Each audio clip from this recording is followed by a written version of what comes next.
Bom dia! Mais uma vez estamos aqui para partilhar um pouquinho da Palavra de Deus. E hoje vamos lá para o Antigo Testamento, meditar um pouquinho no livro do Êxodo. Então, iniciamos esse nosso momento em nome do Pai, do Filho e do Espírito Santo. Amém. Vinde, Espírito Santo, vinde por meio da poderosa intercessão do Imaculado Coração de Maria, vossa amadíssima esposa. Vinde, Espírito Santo, vinde por meio da poderosa intercessão do Imaculado Coração de Maria, vossa amadíssima esposa. Vinde, Espírito Santo, vinde por meio da poderosa intercessão do Imaculado Coração de Maria, vossa amadíssima esposa. Então, como já falei, vamos começar meditando um pouquinho no livro do Êxodo. O primeiro capítulo nos fala da opressão dos hebreus no Egito.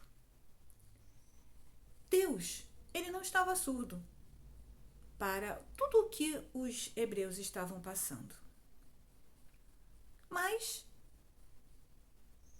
ele estava preparando o momento certo para poder libertar aquele povo. Foi então que nasceu Moisés. Moisés foi cuidado pela filha do faraó. Devido à dureza do coração daquele faraó, que queria o trono só para ele. Então mandou matar todas as crianças com menos de 3 anos. Medo de perder o trono, a realeza, o poder aqui na terra. Mas o tempo passou, Moisés cresceu e ele vê um hebreu sendo maltratado e não gosta. Acaba matando esse hebreu. Matando esse egípcio que maltratava o hebreu. E com medo ele foge. Porque ele ficou com medo do que o faraó poderia fazer com ele, mesmo sendo cuidado pela filha dele. E ele foge para Madiã. Nesse deserto, em Madiã, ele cuidava das ovelhas.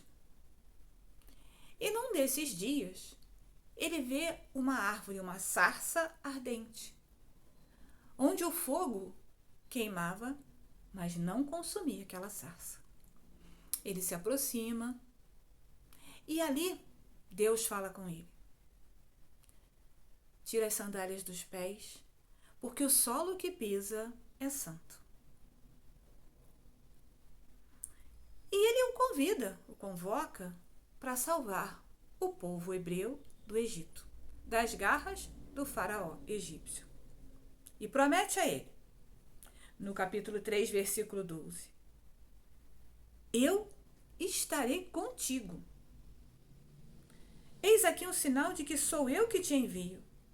Quando tiveres tirado o povo do Egito, servireis a Deus sobre esta montanha. E assim, Moisés com medo, né? Ele fala que ele é gago, ele fala de todos os problemas dele, do medo de ir lá e o faraó prendê-lo, porque afinal de contas, né? Ele matou um egípcio. Mas Deus vai ajudando a ele a entender que é a missão dele. Até dar a Arão, né, como companheiro. Porque Deus é carinhoso, ele entende os nossos medos, as nossas preocupações, as nossas dificuldades. E assim, Moisés vai até o faraó. Chegando lá, ele tinha levado a vara que Deus lhe deu, né? E ele joga a vara na terra e essa vara se transforma numa serpente.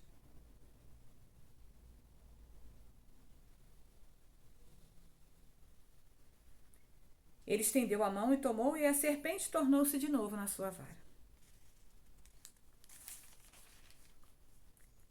E ele vai ao encontro, então, do faraó para dizer a ele o que o Senhor pediu, né? Que liberte o povo hebreu.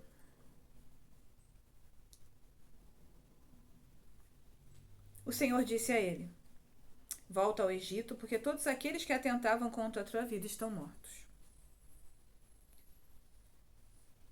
E ele vai, somente com a vara.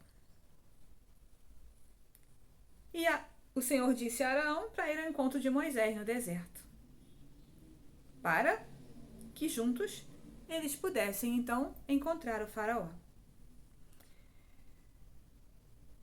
E eles dirigiram-se a Faraó. Assim fala o Senhor, o Deus de Israel: deixa ir o meu povo para que me faça uma festa no deserto. E o Faraó pergunta: quem é esse Senhor, para que eu lhe deva obedecer, deixando partir Israel? Não conheço o Senhor, e não deixarei partir Israel. O Deus dos Hebreus nos apareceu: deixa-nos ir ao deserto, a 3 dias de caminho, para oferecer sacrifícios ao Senhor, para que não nos fira ele pela peste ou pela espada.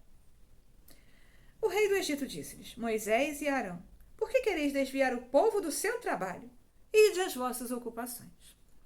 Para o faraó, o importante era que os escravos permanecessem trabalhando, porque tudo funcionava naquele palácio devido ao trabalho dos escravos. Tinha alguns que eram até remunerados, mas a maioria deles eram os escravos hebreus.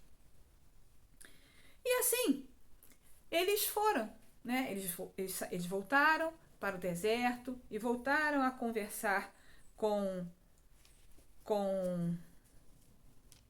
o faraó, e ele não aliviava, ele não queria libertar o povo, deixar o povo ir rezar apenas, não era nem para libertar, era para deixar o povo rezar. E aí, ele volta lá, né, várias vezes para conversar com o faraó. Ele volta para falar com Deus, né, falando que ele não tem dom da palavra, que ele não consegue, que não está conseguindo a missão, né? E aí o Senhor diz a ele: se o faraó vos pedir um prodígio, tu dirás a Arão: toma a tua vara e joga-a diante do faraó. Ela se tornará uma serpente. Tendo eles chegado à presença do faraó, fizeram o que o Senhor tinha ordenado. Mas o faraó, mandando vir os sábios, os encantadores e os mágicos, estes fizeram os mesmos com os seus encantamentos. Mas a vara de Arão engoliu as deles.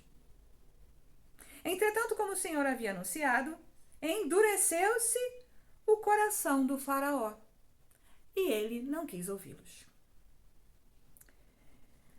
E por que será que Deus endureceu o coração do faraó? Porque o coração do povo precisava se converter, precisava se purificar para entender a grandiosidade da libertação.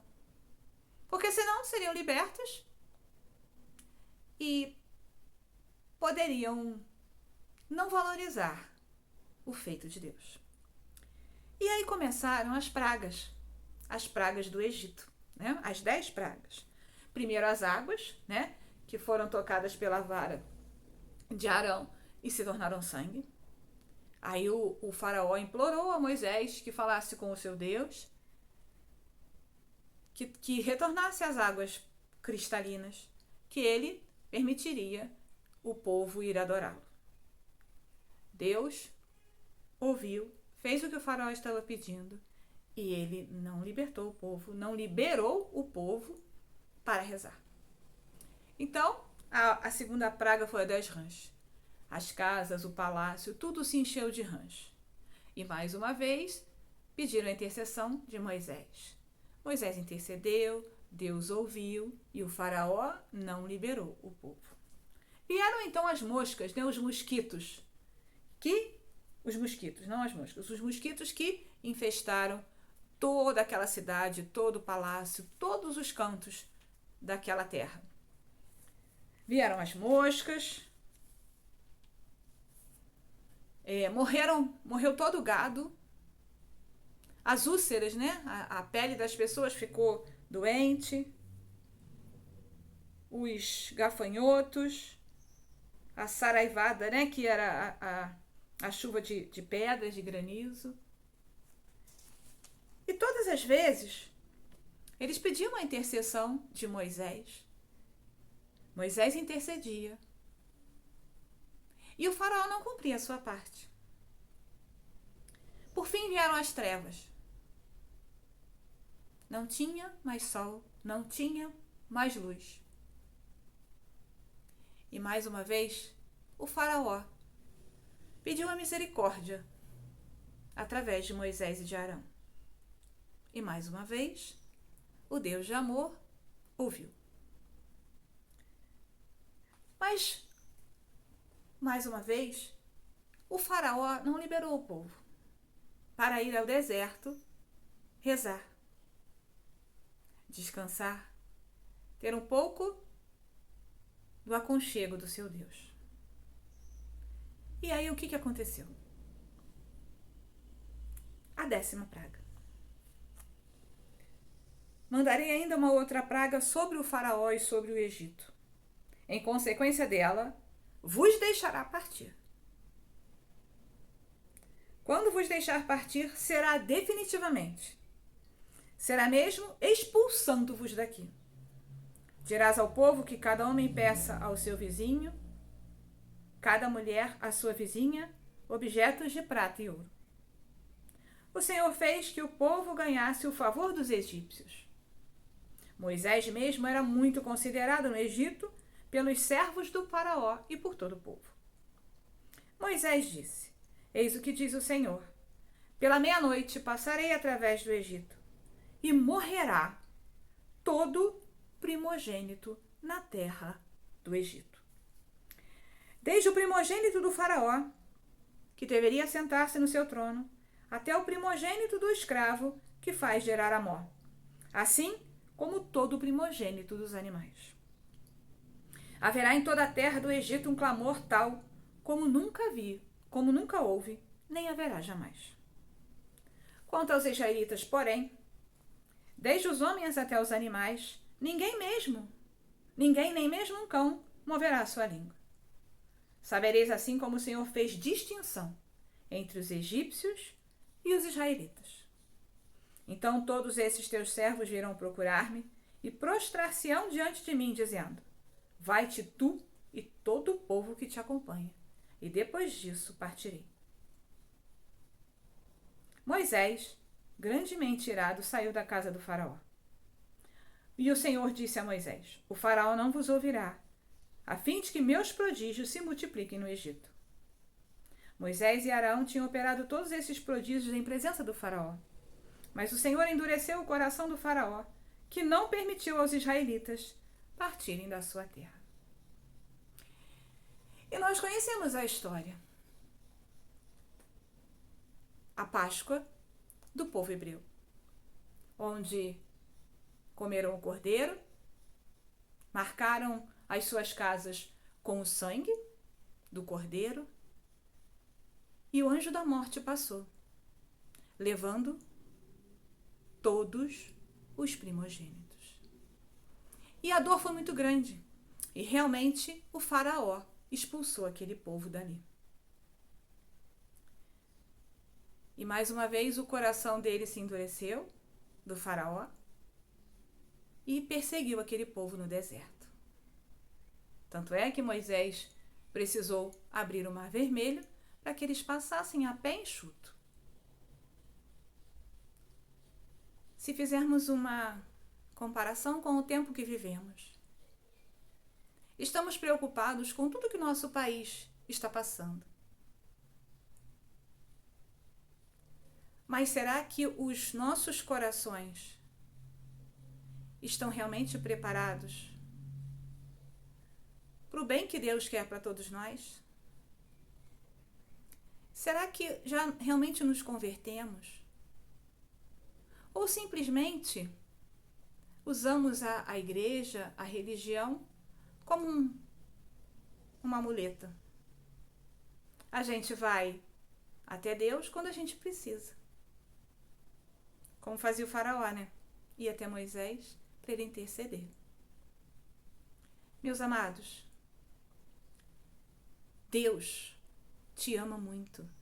Deus nos ama muito. Ele não quer que nada de mal aconteça para os seus filhos.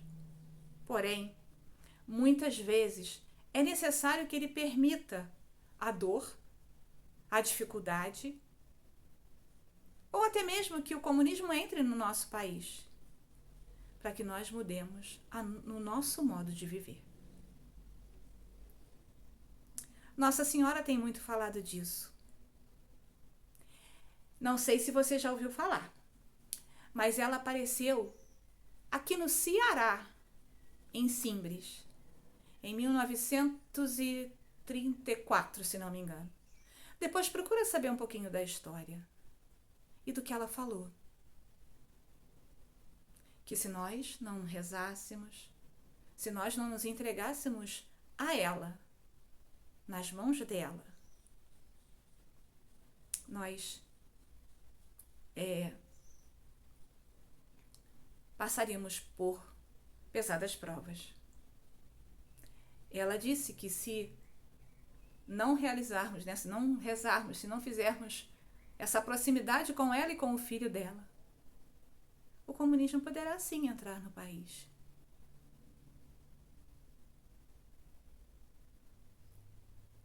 E aí, sabemos que muita dificuldade, muita dor está preparada. Outro dia eu conversava com o meu irmão e ele lembrava que minha mãe rezava com ele quando ele era pequenininho. Eu nem era nascida ainda. Para que Nossa Senhora nunca permitisse que o comunismo chegasse até aqui, dentro do Brasil. Porém, meus amados,